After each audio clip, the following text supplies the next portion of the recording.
Hey everybody, my name is Kevin Dill. I hope you are doing well. Thanks for taking time to view this short little PD pop called the Behavior Skill Teacher. That's my contact information, and you are welcome to contact me via email, or if you want to call me, you're welcome to call me. If I can give you additional support, additional training, or if you have questions or need clarification on anything that I cover during this short little training session, you're welcome to get in touch with me. Today we're going to talk about the behavior skill teacher, and I'm going to present this through the lens of a special education teacher because I was a special education teacher for many years. I started out teaching in 1992 when I had hair and I had whiter teeth and I was a little bit thinner.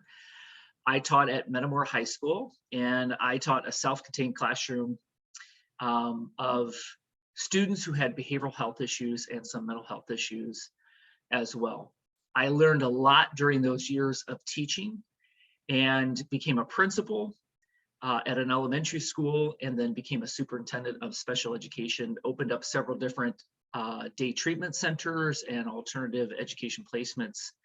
So most of my career, if not all of it, has been really geared toward working with chronically disruptive students. So I want to go over some of the techniques, strategies, approaches that I learned to be very effective. And here's the catch. Not one of them is the silver bullet. It really takes a collection of all of these and many, many more, because we only have 45 minutes. But it takes a collection of all of these have what is called a collective impact. So I first want to go over some of the habits that I learned to create in working with chronically disruptive students. The first one is kids are always over content. As a teacher, I oftentimes got into this trap that it's time to teach math, or it's time to teach English language arts, or it's time to teach science, and therefore it's time for you to learn math. It's time for you to learn English language arts. But that doesn't necessarily mean that the students were ready to learn math at that time. And that was a trap that I got into because I started to demand submission. And when you demand submission as opposed to train for compliance, as a teacher teaching kids who have behavior issues, you're going to get into some trouble. You're going to get some blowback. You're probably going to enrage their brain as opposed to engage their brain. I had to step back and really realize that what I'm after is getting an invitation from the student to teach them. Every day I would offer them an invitation to learn, and I would do that through my lesson plans. I would make it exciting. I'd throw in game theory. I'd differentiate my instruction. So I would invite them to learn, but it didn't mean that they invited me to teach them. So every day I had to work at getting an invitation from the student to teach them. They had to be open, they had to be receptive. So it became for me a habit to really focus on the kids over the content. And if we didn't get to math that day, that was okay. If we didn't get to English language arts that day, that was okay. Did I have that on my agenda, and did I want to teach that? Yes, I invited them to teach, but it didn't necessarily mean that they gave me an invitation to teach them. The closer I can draw them to me emotionally, the more I promote cooperation over time. But when I do things and I say things that create distance between me and the student, it actually creates more resistance over time. And remember this, cooperation from a student is a gift. Cooperation from them is not mandatory. They don't have to give it to me, but I do have to earn it. I have to work toward it. And that's working toward getting an invitation to teach them. The second habit is to train for compliance, don't demand submission. When teachers demand submission, they say things like, sit here, do this. It's time for you to start your math. You need to line up. When you say things like you need to, you must, you have to, and you demand submission, sometimes that's a trigger for a maladaptive student, and it will cause them to become enraged as opposed to engaged. And my goal is to engage the upstairs ready to learn brain. So I always want to be in this camp, so to speak, of training them toward compliance. The only time I demand submission is when someone's going to get hurt. Someone's running across the street, someone's going to get into a fight, then I will yell stop, then I'll demand submission. Outside of those times of danger and imminent harm, I'll always work on training for compliance. And that brings me to the next habit, which is changing behavior is more like a crock pot than a microwave. It takes a long time to change behavior. I've said this for many, many years, that to change behavior, it takes about 3 to 5 years to have an overnight success. So we live in this McDonald's Express society. We want things immediate. We want change with behavior immediately, and I get that. But that's not how behavior works. So we have to think crock pot more than microwave. And if I think crock pot, it allows me then to step back when behavior is occurring, as opposed to just stepping in to deal with it. And when I step back, I really take a few seconds to read the behavior, read the situation, and decide what the most effective, appropriate way to respond is. If I don't step back and I just step into it, I'm going to react to behavior. And when I react, I'm going to overreact. And that's when I do and say some really stupid stuff, meaning that's ineffective things, things that will actually reinforce the irresponsible behavior as opposed to eliminate it. I also want to connect personally with students without taking anything they do or say personally toward me. That's called cognitive dissonance. It means I separate myself from what's happening.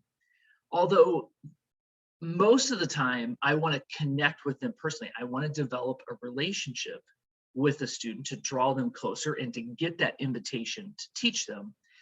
But when they flip their lid, when they go to the basement of their brain, I have to realize I can't take anything they do or say personally. That'll get under my skin. That'll cause me to have resentfulness and bitterness toward them. And I have to realize this is just behavior. It's behavior business. It's what happens in behavior business. So I don't take anything personally with them. When they say and do things that are personal, it creates some turbulence. But remember this, a little turbulence doesn't stop the airplane from flying. I have to fly through it. I fly around the country all the time. Every plane I get into, almost every week, there is turbulence along the flight. But it never has stopped the plane from flying. So there's going to be turbulence. Conflict is inevitable. In fact, conflict, emotional conflict, social conflict, actually that's really healthy in the learning process. It helps to develop social emotional and learning social emotional skills. So it's an opportunity for me to teach them. It's an opportunity for them to learn a new skill or a new way to think. And when there's turbulence, I want to make sure that I engage the student's brain as opposed to enrage it. I don't want to do things that will drive them to the basement of the brain, that will cause them to become emotionally charged, that will throw gas on the fire. And oftentimes, teachers who work with challenging kids will take a small misdemeanor type behavior and the teacher will escalate that into an office referral, something really big, and it doesn't need to be that way. So oftentimes I will sneak in the humor or the playfulness. That's a great habit to learn. When you sneak in the humor and the playfulness, it's actually a disarmer. It disarms the student, as opposed to armoring them up or causing them to become defensive. But humor and playfulness have to be done right. They have to be done at the right time. It has to be humor that's harmless, humor not harmful humor. You don't want to ever make fun of the student. Lots of times what I'll do is make fun of myself. And I'll oftentimes throw in the playfulness. If I can get a little bit of a smile out of the student, even during a disruptive moment. It helps to disarm them, which, by the way, helps to integrate their brain, meaning the right side, which is full of emotions, actually integrates with the left side, and their rationality and reason starts to kick in. So sneak in the humor and the playfulness. Remember this, small is big. Small is big.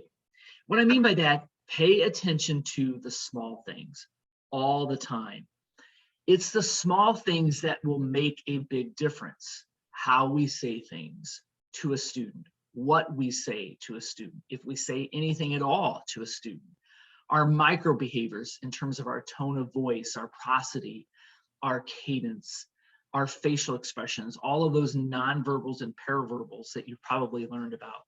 Those are small things, and that's why we call them micro behaviors, but they end up having a big, big impact. Also, remember to measure, measure, measure, measure. If you're going to manage behavior, you have to measure it. Many times I remember, and I still get into these meetings, but I remember being in meetings and teachers would say, I feel like this student's behavior is out of control. I think that the behavior has improved, but they don't have any data, any measurement that actually proves that. So try not to use the words I think or I feel. Back those things up with measurement, with data. And the way we measure behavior is frequency, intensity, and duration. So how frequent does this behavior occur? How intense is the behavior, and how long does the behavior last? Those are three great measurement tools that I can use to determine how the student is responding to all of these collective strategies that I'm using. And the last habit is to renew my thinking. I renew my thinking every day. I look through a different lens. Teachers who are really effective, really good at working with students who have major behavioral issues, if they're really good, they look through a different lens than every other teacher. They see behavior differently. They see deeper than just what's happening on the surface. They understand the functions of behavior. They consider the thinking patterns.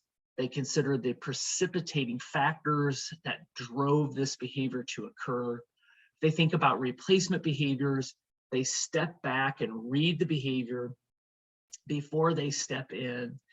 So we have to renew our thinking. Another thing that comes along with this is to be cautious and be aware of our own biases, our blindness to the problem, and system noise. Now, most of you understand what biases are, and those really creep up. I've heard teachers say things like, well, that's just how 9th grade boys are. They're squirrely. Well, that's a bias. That's called gender bias. That's called age bias, right? There's also conclusion bias. There's immediacy bias. There's all these biases that we have to deal with because it's the way we've been primed. It's the way our brains have been conditioned to look at a situation and to think about it. And when your biases sort of overtake your thinking, what happens is that the science of behavior, the technical fundamentals of behavior sort of go out the window. So here's another example. A lot of times I'll work with a school or a district implementing a systems strategy like PBIS, Positive Behavioral Intervention Systems and Supports. And immediately, as I'm introducing it to a district or a school, some teachers will have this bias that comes in. It's called conclusion bias, and they've already concluded it's not going to work. Or I'll present a strategy to them, and maybe their bias comes in and they think, I'm a high school teacher, a secondary level teacher. That's for elementary. That's not going to work at the high school level. So we have to be cautious of our biases. So we have to renew our thinking, be careful about biases. Also, we have to understand system noise. You may not have heard about system noise before, but it's all around you as a teacher or a support staff or an administrator. It's just noise in the system. all the reports that we have to do, the grading, the phone calls we have to make, the emails, the staff meetings, the curriculum meetings, the IEP meetings, the 504 meetings, the problem solving meetings. It's all of those pieces in the system that cause noise.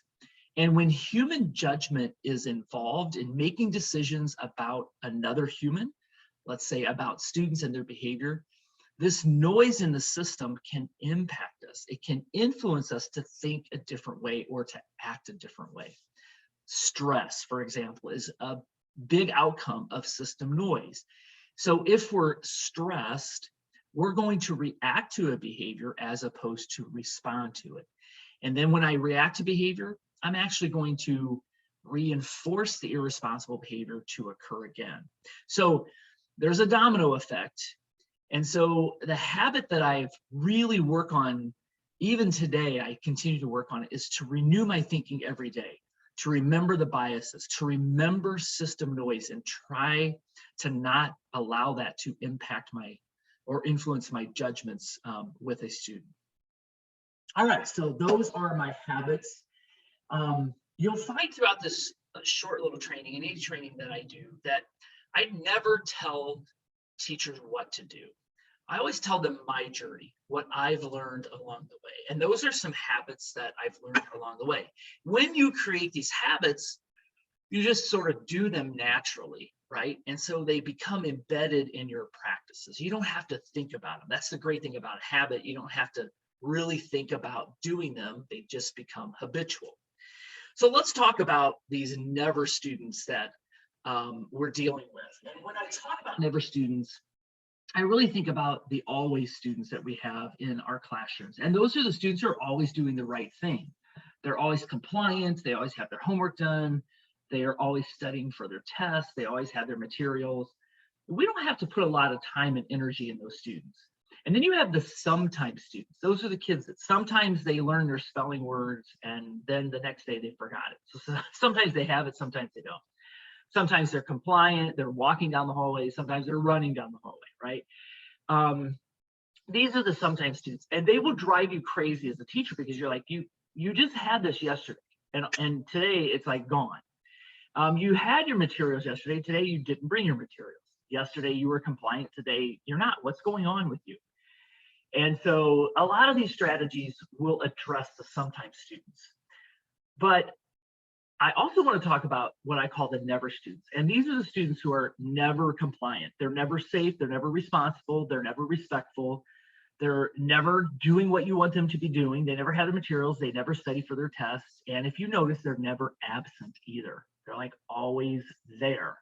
So I want to talk about the never students like Zelina. Zelina's teachers call her the lost, lazy, leaky student. She profiles like a student who has severe ADHD. Difficult with planning and organizing. She's off task a lot. She seems like she's in her own world daydreaming. And so you really have to work at keeping her attention and her attunement. She's unmotivated or apathetic. She has what we call failure fatigue. She's like so tired of failing everything that she doesn't even try. She doesn't even get started on things. And then she has what's called leaky breaks. She doesn't know when to stop humming or stop tapping her pencil or stop walking around. But what's interesting with Zelina is that she doesn't have ADHD. She actually comes from trauma, and she profiles like a kid who has severe ADHD. So if we put Zelina on stimulant medication like Adderall or Ritalin, probably not going to have that much of an effect on her. So we have to lean on the strategies and the approaches as opposed to the pharmaceutical intervention in order to support Zelina. Joshua is another one of our case studies. He's considered a mean, manipulative, and malicious student. So Joshua lacks empathy and sympathy. He doesn't care what his behavior does to you or other kids in the classroom. So he doesn't have empathy. He doesn't understand the hurt and the harm that he is causing. He just doesn't care, and he doesn't know. So that gives us an indicator into some of the solutions that we have to lean toward, like restorative practices, because we want him to understand the hurt and the harm he's causing. We want him to understand and have empathy. And once he does, his behavior starts to change. He's also manipulative. So if you've ever used the term manipulative, or you heard another teacher or parent or support staff say, this student is so manipulative, what's happening is they're using what's called tactics. Tactics are used to confuse you, annoy you, frustrate you, and exhaust you. And tactics, students use these to get you into a behavioral trap. And once you're in a trap, you're blind to it. That's the problem blindness I was talking about. So we have to be aware of these traps so we don't get into them. When you get into a trap, you actually reinforce the irresponsible behavior to occur again. So we have to be careful about tactics and traps. And he's malicious. He causes harm. He'll destroy the classroom in the matter of, a couple of seconds. So he destroys people and he destroys property. And here's Mateo, who's considered the argumentative, aggressive, and assaultive student. He's a master at tactics. In fact, he uses one of the signature tactics that maladaptive students use, and that's called the jab. They justify, argue, blame. When you hear a student, or in fact anybody, justifying what they've done, arguing with you about it, or blaming others rather than themselves, that's a tactic, a behavioral tactic. It's used to confuse you, annoy you, frustrate you, and exhaust you. And so be aware of the jab. He's also what I call an overreactor, an awfulizer, or a catastrophizer. Mateo will take one word or one phrase you say, and he'll draw his entire conclusions from that, and he'll stick to that. He has these stuck thinking patterns. So he can overreact very easily to minor stressors, especially something you say, maybe a phrase or a word. He'll latch onto that and he won't let go of it in his mind. He gets stuck on it, and he can become very assaultive. So those are examples of sort of the never students that I want to talk about. So let's talk about the bias and the system noise and all of that just a little bit, because that's a big thing that comes into play. So when human judgment is involved, we have these things called biases and system blindness or problem blindness and system noise. And what it causes is random variability in our judgment, how we're dealing with a situation. So let me give you this as sort of a case in point. Let's imagine you have a baseball bat and a ball, and together they cost $1.10. The bat cost $1 more than the ball. How much does the ball cost? Most people will answer this with 10 cents. That makes logical sense, but that's not the correct answer. The correct answer is 5 cents. So if your brain immediately came up with 10 cents, don't worry about it. It just means you're in the lazy part of your brain. And most people are, because the brain likes to be lazy. And the reason it likes to be lazy is because it likes efficiency. It likes efficiency because it's built to survive. So, but if your brain answered 5 cents, you had to think about this problem a little bit. You had to analyze it. And so a lot of times when we're dealing with behavior, especially teachers, we often operate in our 10-cent brain. In other words, we like to take the easy way out. We like to call it as we see it, without really getting a little bit deeper and analyzing it, being in what I call the 5-cent part of our brain. So our brain actually tricked us. We missed some big things. And most school systems operate in the lazy part of their brain. How do I know that? Because they have detentions, they have suspensions, they have expulsions. And I'm not saying we eliminate those altogether, but when you look at the effect size scale of how effective those approaches are, they are dismal in terms of their outcomes. They're not that effective. In fact, they have a negative effect size. So if we are in the 10-cent part of our brain and we're using those sort of cheap solutions, that's because of system noise and bias and problem blindness. We're just blind to it. Just like maybe your brain answered 10 cents, you were blind to really the correct answer, which was 5 cents. So bias, if we operate off of bias, we're going to be consistent, but we're going to be off the target. And it's going to be really hard to change behavior because behavioral sciences and the fundamentals of behavioral science go out the window. We kind of put them on a shelf and we don't use them, and we operate off of bias. We'll be consistent in how we respond, but we're going to be off the target in terms of changing behavior.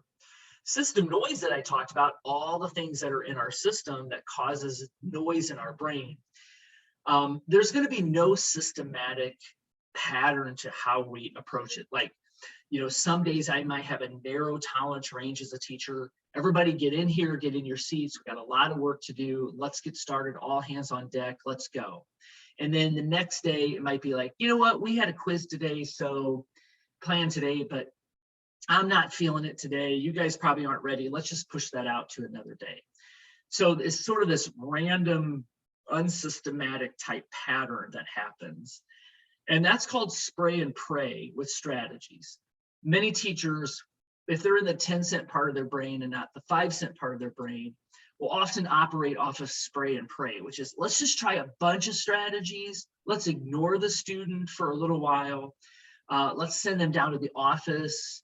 Let's give the student a detention. Let's put them on the wall for recess, so no recess for you. Let's restrict access to privileges. Let's do all these things, but there's no target. And so that's called spray and pray. And that'll get you into some trouble when you're working with a challenging student. And you'll often notice this, for example, here's a really simple example. When at the elementary level, for example, when you're putting students on the wall for recess, that student who's on the wall for recess is going to be on the wall for recess a lot. And that's when you know that what you're using in terms of a spray and pray approach is not effective. So we have to be very, very targeted. So how do we do that? Well, we look at effect sizes.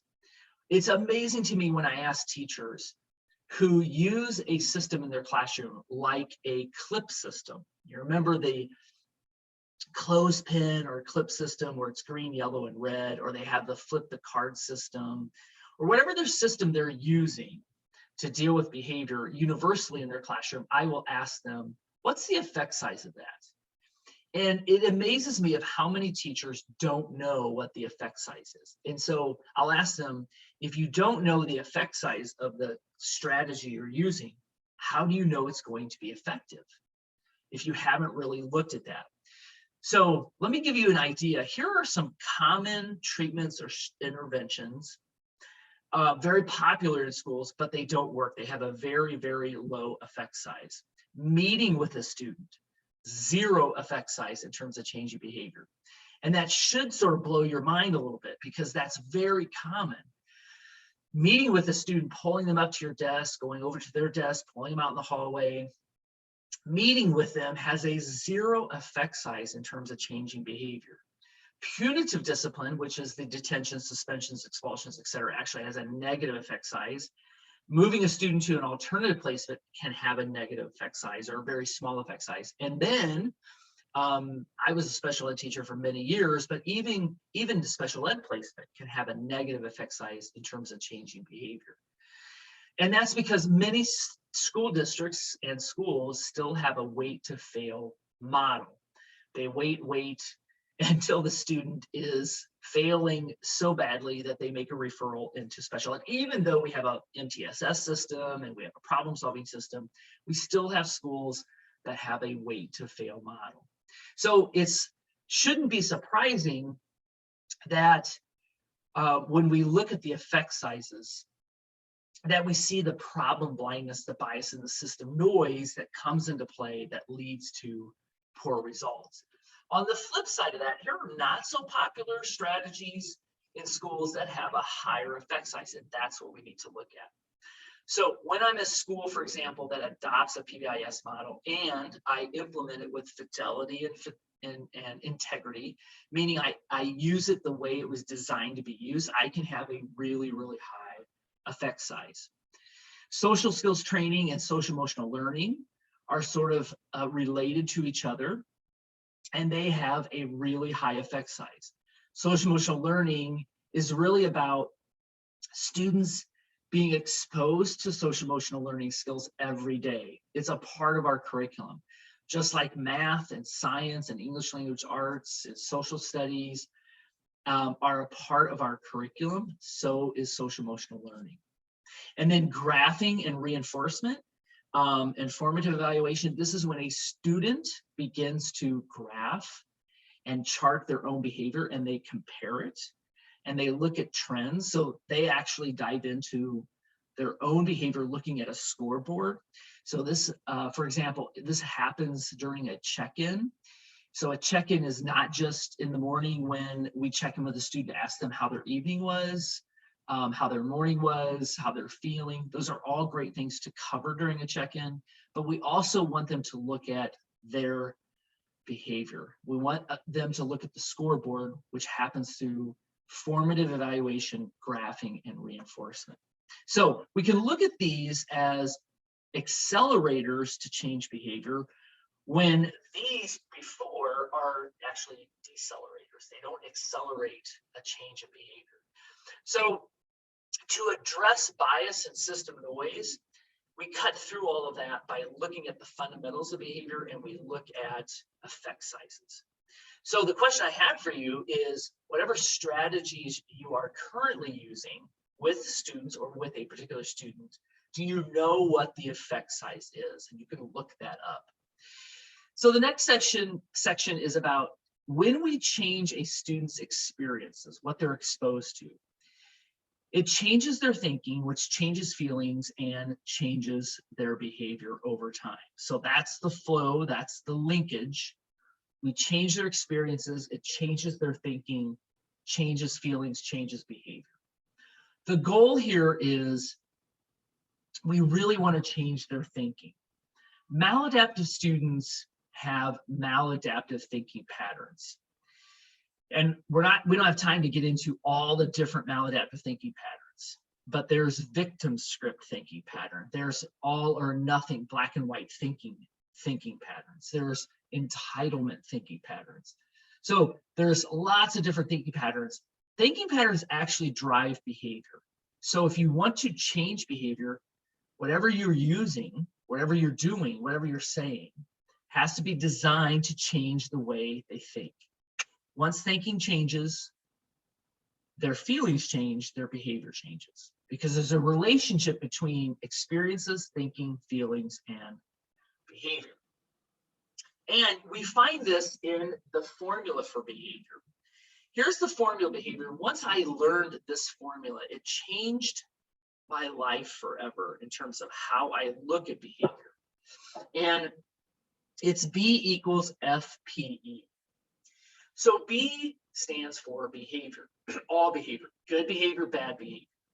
Behind every behavior is a function. And there are 5 functions that we keep our eye on. But behind the function are the P, which is the person, the thinking patterns they have. And the E is their environment or their experiences.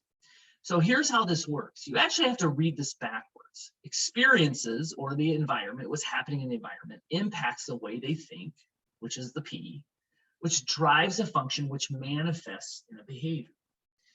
So I'll unpack this a little bit more. So when you look at the functions, here are the 5 functions. You probably heard of some of these before: power and control, tangible reinforcement, social attention, avoidance and escape, and sensory stimulation. Those are 5 primary functions that manifest in a behavior. They drive behavior, but they cause it to manifest in a certain way.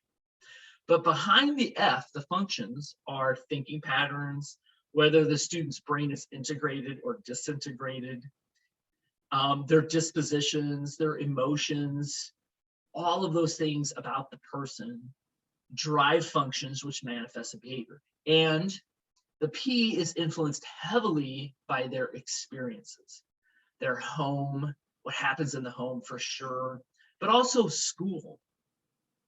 And so their experiences they have in school, in certain classrooms, can drive their thinking patterns, which drive functions which manifest in behavior. So the goal here is to understand that there's an integrated experience between me as the teacher and the student. Remember, I said I'm always working on getting an invitation from the student. I want them to invite me in to their head and their heart, so to speak. But there's this integrated experience that occurs between me and the student. Like my attitude, behavior, and my reaction or responses are integrated with the student's ABCs, attitude, behavior, and character, and vice versa. Here's a perfect example. Have you ever been teaching and right away in the morning, the first class of the day, a student walks into your class and you look at them and you can just tell it's going to be a bad day just by looking at them? That's that integrated experience that begins. So their attitude, behavior, and their character, what they bring in that morning and what you first see begins to have an integrated experience with you and vice versa. Like if you're irritated and you're irritable that day and you're frustrated that day and you don't tolerate much that day, that experience is going to integrate with the student. So it goes back to what we call a CBT approach, a cognitive behavioral therapy approach, which is that the experiences a student has impacts their thinking, which impacts their thinking or their feelings, which then manifests in behavior. So there's this relationship between the four of these things: experience, thinking, feelings, and behavior. So the goal here is for me as a teacher to understand this relationship, because now I'm going to go back to my beliefs, my biases, my values, my cultural expectations, system noise. All of that impacts the teacher, which impacts the experiences a student has, that integrated experience, which drives thinking, which drives feelings, which manifests in behavior. So let me give you an example. Let's say I'm trying to develop a relationship with a student, and in the morning, before the first bell rings, I'm rushing down the hallway as a teacher because I'm late for a staff meeting. And I see the student, he arrives early that morning. He's walking down the hallway. He says, "Hi, Mr. Dill." And I don't say anything to him. I walk briskly right by him because I'm late for the staff meeting and I have to present at the staff meeting. And so I don't even see him. I don't even pay attention to him. That's an experience a student has. And that impacts their thinking. So he might, or she might think, the student might think, I knew he didn't like me. I must be the worst student in the school. And those are called automatic negative thoughts. We call those ants, automatic negative thoughts. So those automatic negative thoughts often play in a maladaptive student's thinking. And so that impacts their feelings. They might be worried, they might feel stressed, they might feel isolated or lonely, they might feel stupid, they might feel whatever. And that impacts their behavior. They might decide to tap out that day. They might decide, well, I'm not going to put forth any effort that day. So you might have apathy, or you might have an increase in non-compliance or even defiance, just based upon that one little experience that student had early in the morning. So we have to keep this in mind, because this is like foundational, because then it sets us up for what we're going to do. What are the strategies we're going to use? We're not going to spray and pray. We're going to be very targeted. So we find these strategies we're going to use to change a student's experiences in 4 different nudges. These are called nudges. Nudges are not prods, they're not pushes, they're not pulls. They're just little nudges here and there, but they're everywhere that a student's exposed to in my classroom.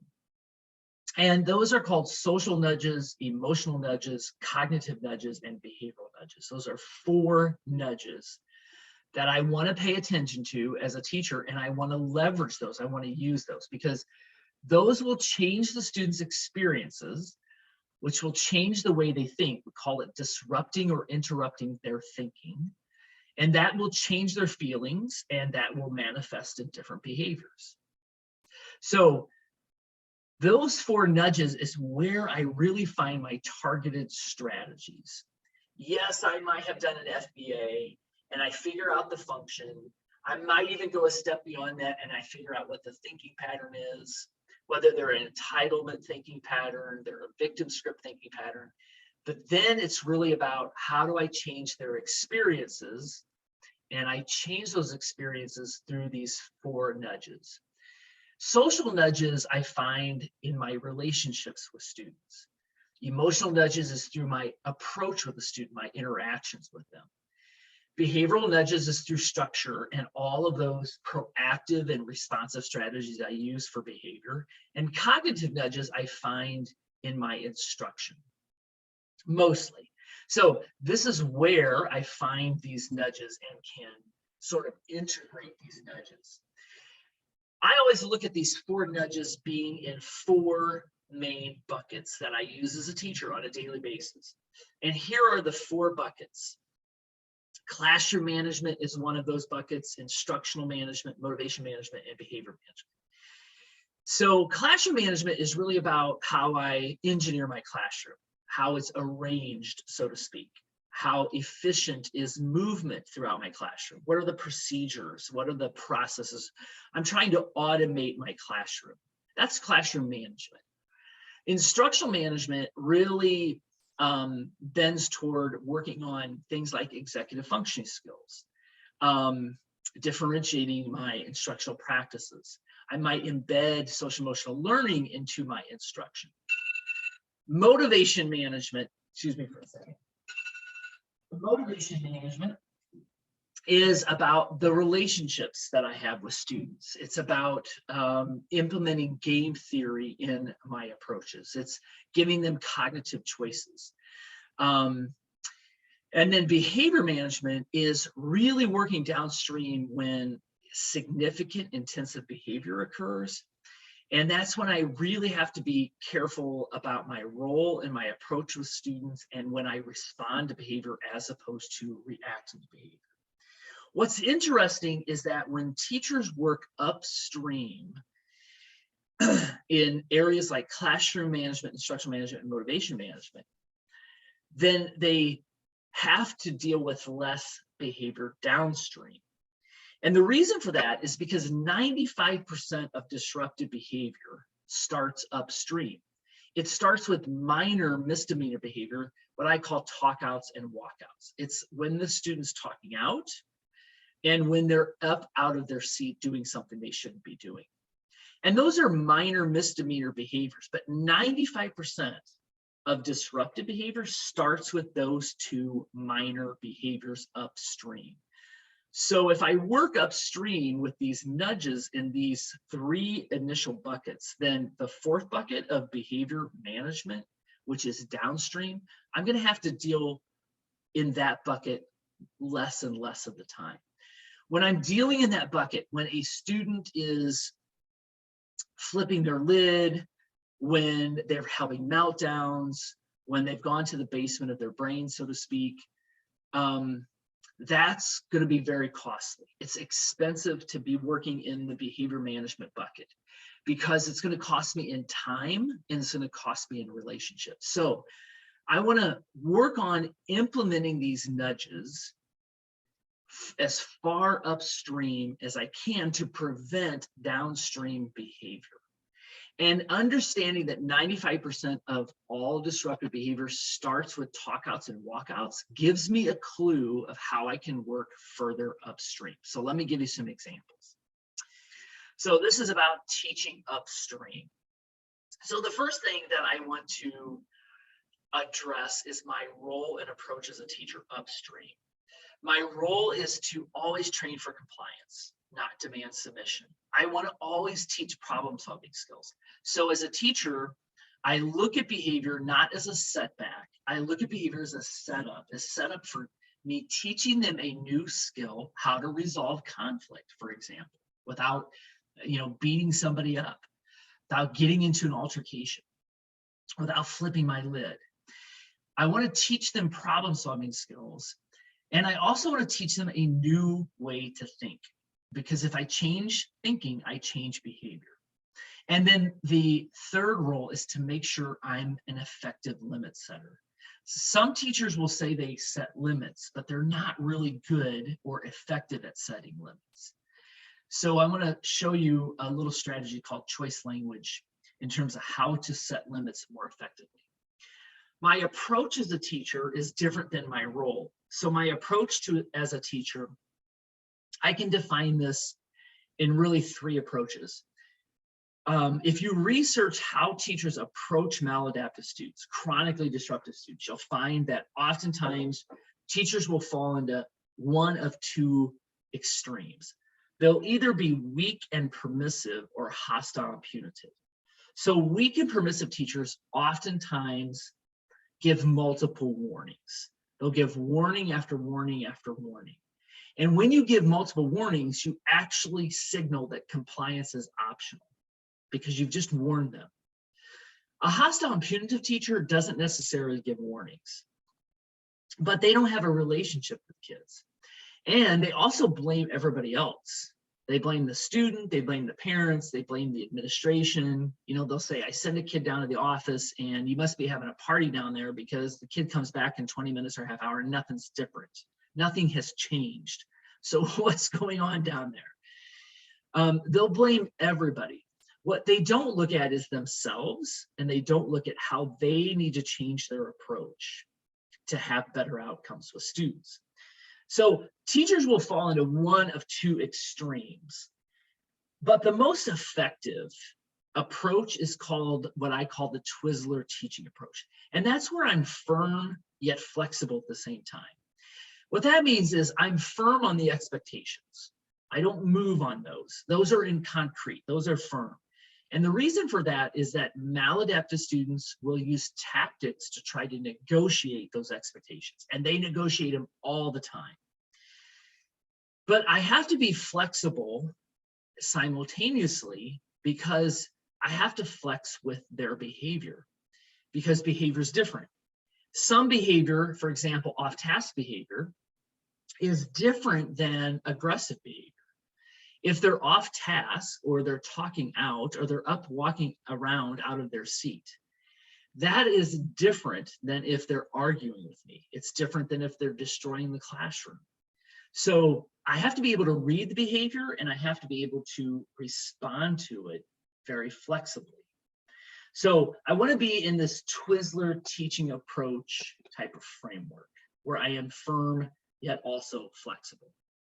So let me give you an idea, just a few examples of what it means to work upstream in some of these buckets. So one, again, is my teacher role and my approach. The role, again, 3 roles. I want to train for compliance. I want to teach social emotional skills, problem solving skills, and I want to be an effective limit setter, for sure. My approach to students, I want to be a Twizzler teacher. I want to be firm. I want to be flexible. So now I'm going to work in this area called classroom management. And classroom management is like about engineering my classroom. It's how I design it. It's the flow of the classroom and where I am at working in the classroom. So this is an example of a traditional classroom design, right? So we have 5 rows and about 5 or 6 desks in each row. This is pretty traditional. So let's say I'm here at the X and I'm working, giving feedback to a student. Where do you think that most disruptive behavior is going to start? It's probably going to start way over here, right? Across the classroom in the back. Now remember, 95% of disruptive behavior starts with what? 2 behaviors, walkouts and talkouts, right? They're up walking around or they're talking out. Listen, every kid in American school classrooms are asking one question. And the question is the coast clear? Can I talk, right? Or can I get up and move around? So as a teacher, knowing that 95% of disruptive behaviors start with those 2 minor misdemeanor type behaviors, I want to make sure I don't have a problem with mobility and proximity. This is a problem with mobility and proximity. So I need to work the crowd. Because if I don't work the crowd is going to work me.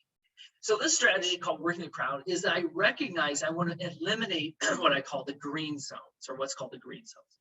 So where I'm at as a teacher up front on the side working with the student, the students that are around me, that's called the red zone. They're not going to do anything. There's no talking or no walking because of proximity. And in the middle of the classroom is the yellow zone. That's the cautionary zone. That's like, they're kind of watching me, kind of looking at, is the coast clear? Can I talk? But they're probably not going to talk that much, or they're not going to walk around that much. But it's the green zone. That's definitely where 95% those two behaviors are probably going to start, and they typically do. So I want to make sure I eliminate the green zones. And how do I do that? Well, I create these efficient walkways, and I'm working the crowd. I'm always walking the room, right? When you have a teacher who says, you, Johnny, come up next to me, that's a teacher who's not working the crowd, because Johnny doesn't need to move up next to you. That tells me you're not working the crowd. So I want to create these efficient walkways to eliminate as many green zones as I can. I'm always walking around. The other thing that I do when I create like these interior loops, or I create these highways in my classrooms to eliminate the green zone, is I want to make sure I give quick feedback and move on.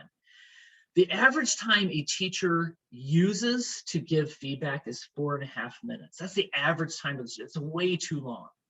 So I want to make sure that I give a quick prompt. What is the next step? And then I move on to keep working the room and eliminate the green zones. So here's the wagon wheel approach. You see the interior zones. It allows me with the fewer steps, I can eliminate the green zones.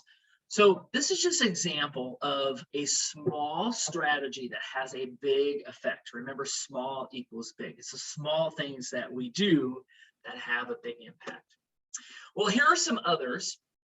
I created an on a roll list because many of my students did not make the honor roll at Metamora High School. And the only rule here was that any teacher and staff could nominate any student at any time for anything to be on Mr. Bill's on a roll list. I just wanted to recognize that this is a nudge, right? This is one of those social nudges. And I wanted to nudge them, and I wanted other teachers to recognize great things that my students were doing. So this is an honor roll list. Tardy tickets underneath the seats. When you have trouble with students being at class on time in their seats, you can create tardy tickets, and you can say at random, hey, check underneath your seat, see if there's a ticket under there. If there's a ticket, there's a reinforcer that you're awarded. And so come up with a reinforcement menu for students, and you can use the tardy ticket. I love to use the goose. The goose stands for get out of school early. So when I'm teaching, and it's not all the time, but when I'm teaching, I will have maybe the goose on my desk. And when students come into my classroom and they see the goose on the desk, they recognize that somebody's going to get goosed. That means that somebody's going to get out of school early that day. Doesn't mean they leave campus. Doesn't mean they leave my classroom. It just means they're excused from my class. They don't have to do the homework. They don't have to do the pop quiz that we're doing that day. So I can use this 10 seconds into my classroom, or I can wait to the end, or I can use it anytime in between. So this is a little nudge. This is under the behavioral management nudge, the motivation management nudge, just to motivate them, right? And students love it at all levels. I also have to be cautious about what I say and how I say things to students. That's the small things have a big impact. I like to use this strategy called medal and mission when I'm giving feedback to students. This is about giving them informational feedback versus judgmental feedback. So I always keep this little strategy in my head, and it's kind of a habit that I built, that I give them a medal. Hey, great job, you're here today. You have your materials, that's awesome.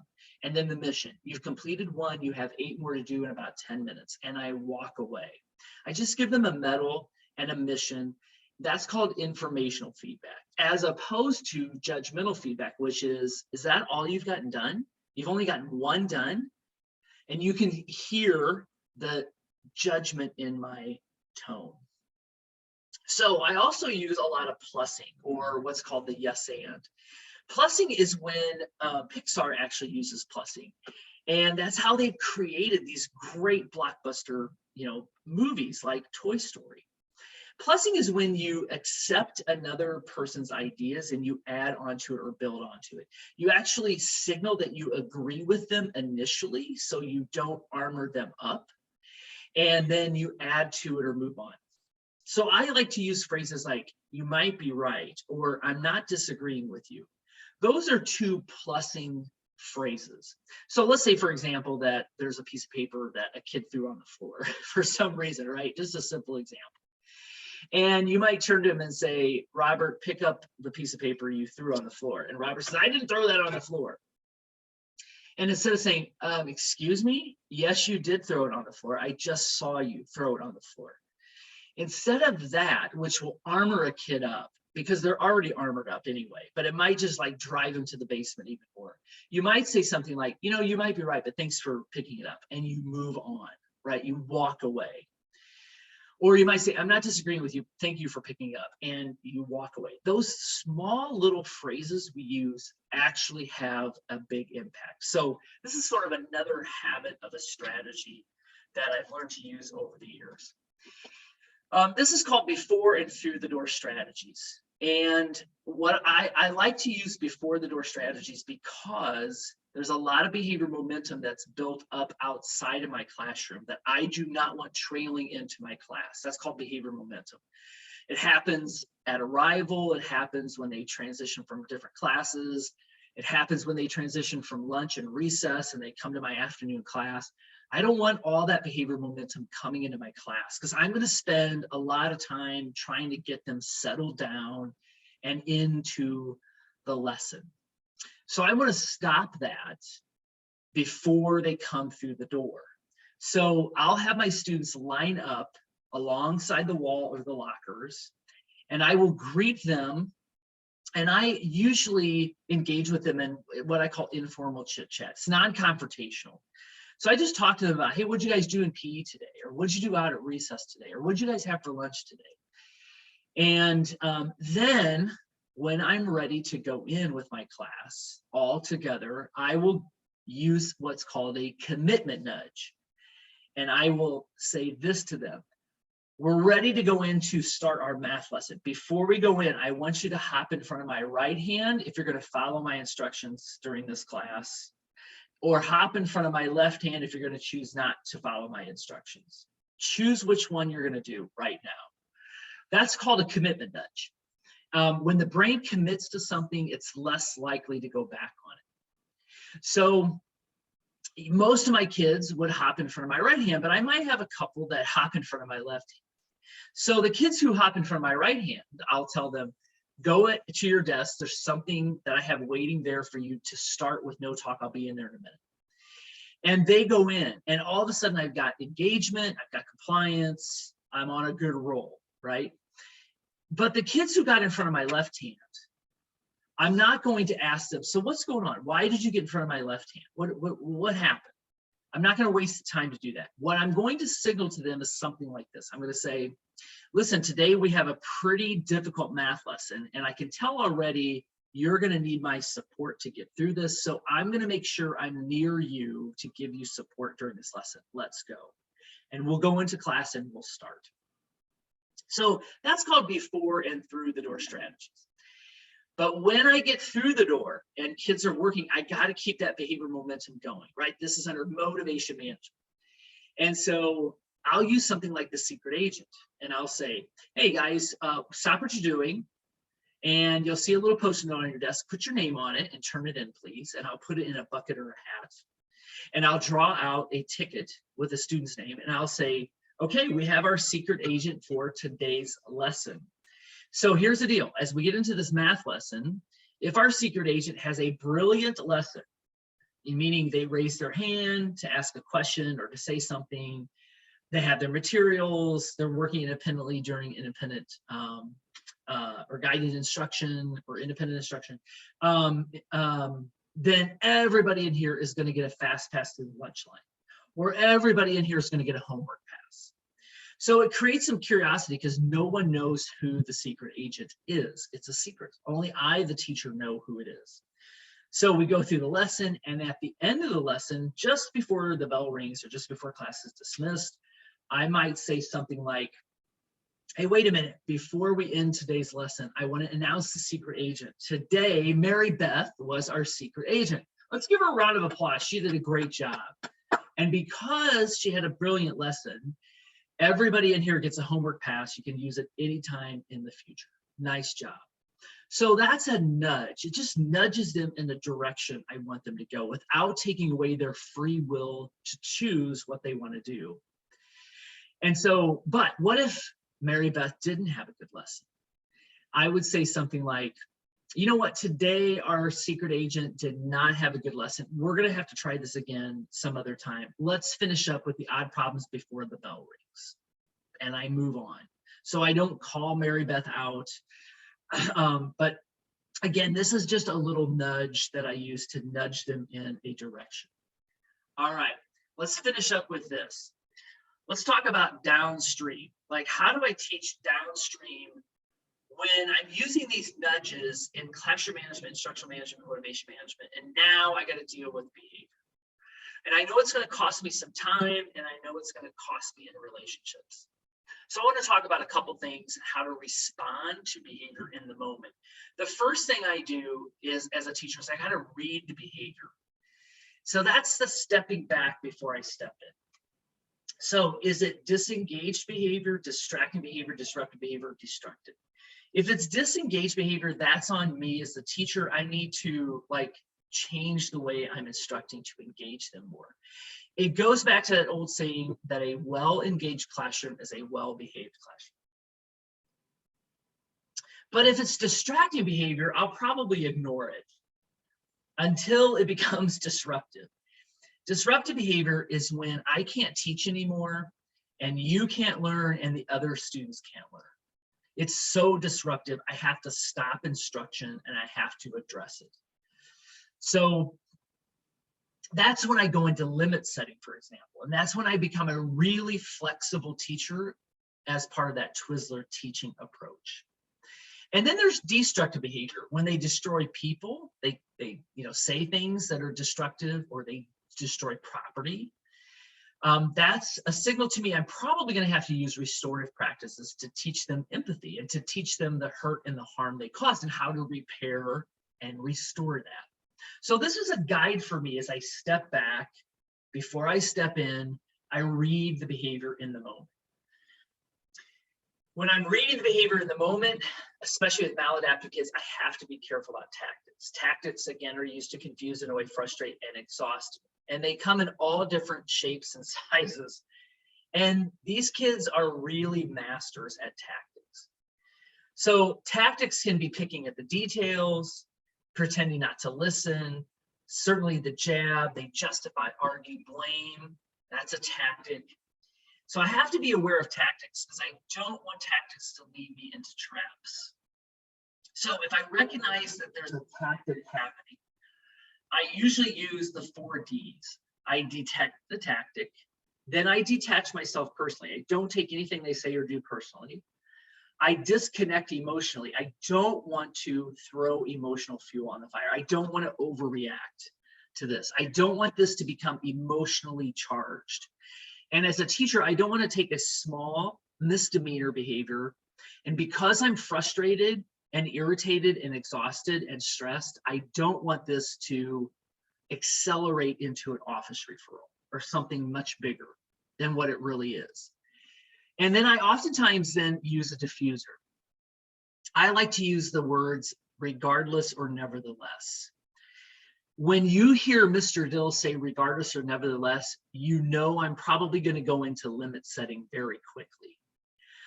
But if a student starts to argue with me and they'll say something like, here's a minor one, you didn't tell us it was due today, I will say, regardless, it's due today, and I'll walk away. I'll move on. Or I'll say, nevertheless, it's due today. It's also a good time that I can think about sneaking in the humor and the playfulness. So let's say a kid runs into the classroom and they're noisy. I might, instead of saying, go back out there and try that again. You don't do that in our classroom. What I might do is say, oh, excuse me, hold on. Let me put my old man glasses on and turn up my hearing aid because I can't, but I think I just heard you and saw you running into the classroom screaming. Why don't you go out to the hallway and try that again? So that is sneaking in a little bit of the playfulness and a little bit of the humor to help disarm. So that's called the 4D approach, responding to tactics. What I don't want to have happen is I don't want tactics to cause me to go into a trap. There are lots of different traps. There's the passionate discipline trap, where I raise my voice at a student, I get into their space and in their face. I start preaching to them about anything and everything they've never done or ever done. The big one is called the questioning trap. And here's a piece of advice I want to give to you as a teacher or a support person. Don't ask a question to a student about the behavior during the behavior. Why did you do that? What are you doing? Are you supposed to be working with her? Do you want to lose recess? Is that what you want? Because if you ask a question, you're going to get an answer, and it's probably one that you're not going to like. And that could cause conflict, and it can cause a power struggle, which it often does. So I want to make sure I don't ask a question, which means I'm probably going to go into setting the limit. And this is the flexible part of that Twizzler teacher. This is the behavioral response framework. I created this years ago as a teacher. It just helps guide me as the flexible part of that Twizzler teacher. So I've set and trained and reinforced and modeled the expectations in the classroom. And now it's the student's turn to decide how they want to respond to those. Do they want to meet those expectations or not? If they're meeting the expectations, then I'm there reinforcing them. Notice I didn't say reward them. I don't reward students. I reinforce students. And if they're not meeting expectations, that's when I have to read the behavior. I have to be aware of tactics, and I have to make sure I don't get into traps. But as I'm reading the behavior, if they're choosing not to meet the expectations, then I go into my flexible framework. So I might sneak in the humor and have them do a redirect or a redo. I might recognize that it's a regulation response and I need to help them reset. So I might say, hey, can you run this down to Mrs. Johnson's class? Thank you, I appreciate that. And just get them up and out of context, help them to reset and to come back in. Or I might have to go into limit setting, which helps to re-engage the upstairs part of their brain. And if there's a crisis, there's some impending danger, I might have to go into a crisis response. And I just follow my district's approved crisis plan in that situation. So I have some options here, but I have to read the behavior first, and then I have to decide how I'm going to respond in a flexible way. So the last thing I want to talk about is when I'm working with a difficult kid, I'll always use this game called the bullseye game. The bullseye game really helps them to think about their overall behavior. And so I usually, for elementary students, will do this mid-morning, at noon, and at dismissal. For older students, I'll do it like maybe at the end of the day. But here's how this works. I hand them a Post-it note, and I take a Post-it note, and I ask them to write their behavior score down for the morning or for the day, from a 0 to a 5. And for younger students, we can truncate that to 0, 1, 2, or to 1, 2, 3. But for older students, I like to use 0 to 5. 0 is a horrible behavior day. Like they're way off target. 5, obviously you hit the bullseye, it's a perfect behavior day. I'll ask them to rate their score from a 0 to 5. And then I will rate it. And then we'll compare the two Post-it notes. If they are the same, I reinforce the student. If they put a 5 and I put a 5, great. Here's some JoJo points. Here's some M&Ms. Here's some homework passes. Here's a positive note home. I'm going to make a phone call home to mom and dad. That's very positive. But if they're not the same, there's no reinforcement. So let's go through this for a couple scenarios. One is, since maladaptive kids have maladaptive thinking patterns, you might have students who think they are better than they really are. So they may always give themselves a 4 or a 5, even though you gave them a 0 or a 1. You also have students who think they are worse than they really are, so they'll always give themselves a 0 or a 1, even though you may give them a 4 or a 5. And what this is telling us, this quick little strategy, is how off their thinking pattern is.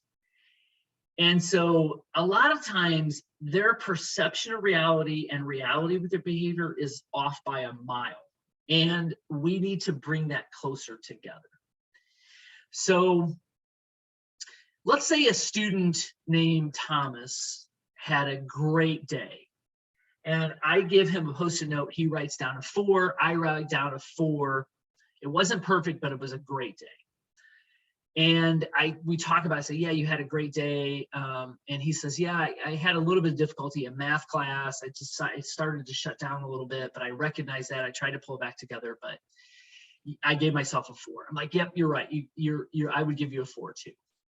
So I reinforce him. But let's say he writes a 4 and I write a 1, then he's not reinforced.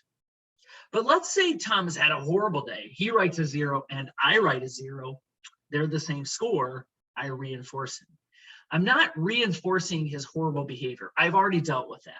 I've already addressed that throughout the day. At the end of the day, what I am reinforcing him on is his thinking pattern, his perception of reality, which is right on with reality.